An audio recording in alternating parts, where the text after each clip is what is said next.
Hola amores, and welcome back to the channel. And to those who don't know me, I am Maritza, currently a graduate master's student in psychology. Today we're going to talk about who are those men who will very likely stay single, if not for a long time, maybe forever.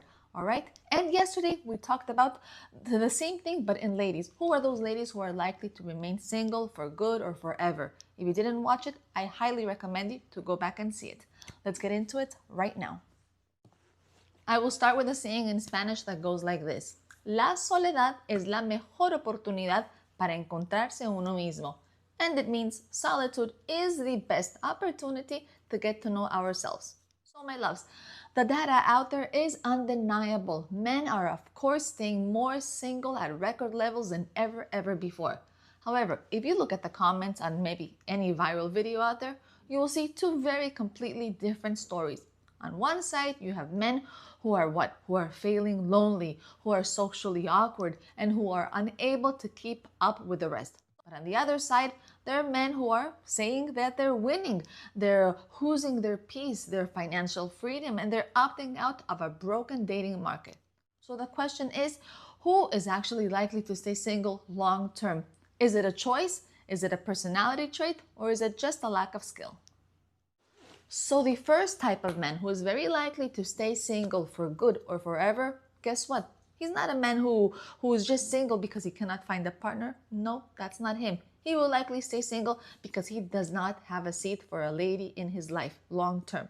This could be a type of guy who maybe is a workaholic, or maybe he's the founder of something, the creator, or maybe the man in a monk lifestyle phase in his life. Psychology calls all these type of men ones with very low relationship priority.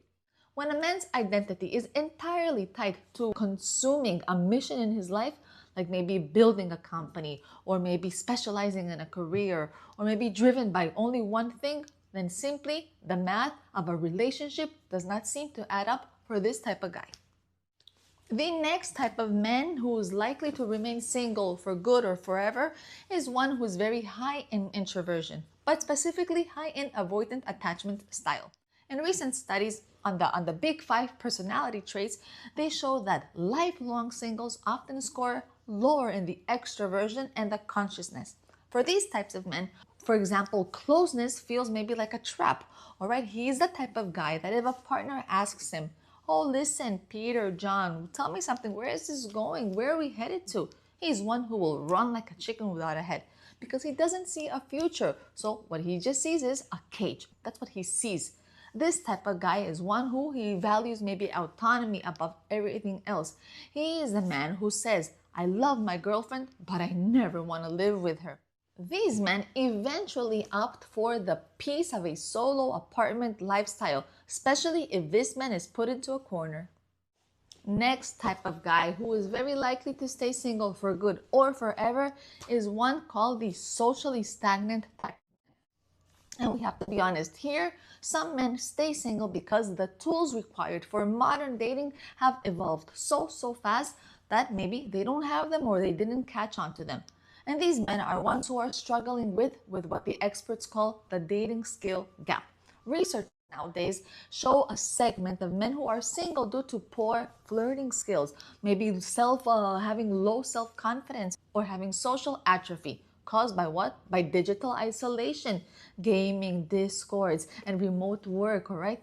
In the past, arranged social circles, such like church, home gatherings, small towns, all right, or even smaller neighborhoods, all these helped men find partners much more easier. Today, the dating world is what? Is a performance market. If you are not a good communicator, if you don't have high quality social presence, you effectively become invisible to the algorithm. So many of these men often stop trying because the risk versus reward feels way too high, and the fear of being canceled or being called creepy makes them withdraw into solitude.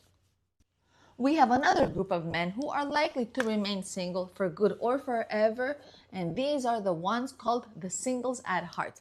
This is a group of people often misunderstood because people think maybe that they are bitter, but they are not. It's the total opposite. They are very happy remaining single and they simply are not choosing to fall in love because these are the men who genuinely flourish in solitude.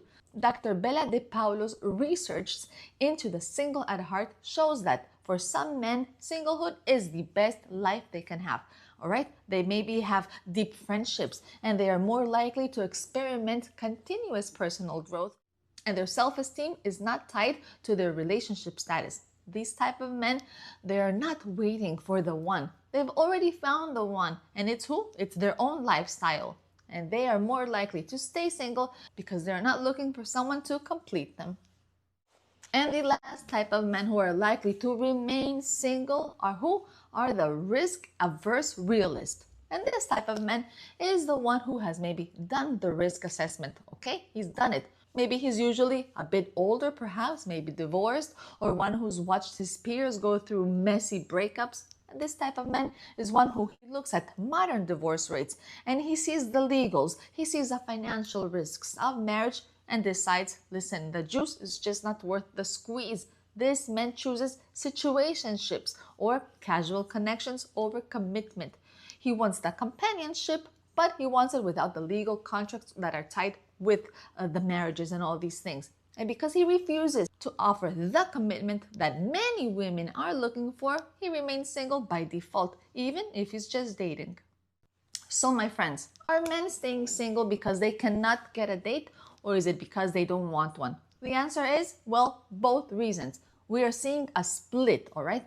On one side, there is a real crisis of social skills and loneliness, and on the other, there is a massive movement of men reclaiming their time, their money, and their peace. But I do want to specify one thing. Being single is no longer a sign of failure. It's not. It's often a sign of a specific set of priorities. So whether it's a good thing for society or whether it's not, that remains your sole decision. And if you don't want love, then good for you. And if you do want love and maybe you can't find one, then please get some professional help, because there's someone out there for every single one of us, but only if we truly desire it.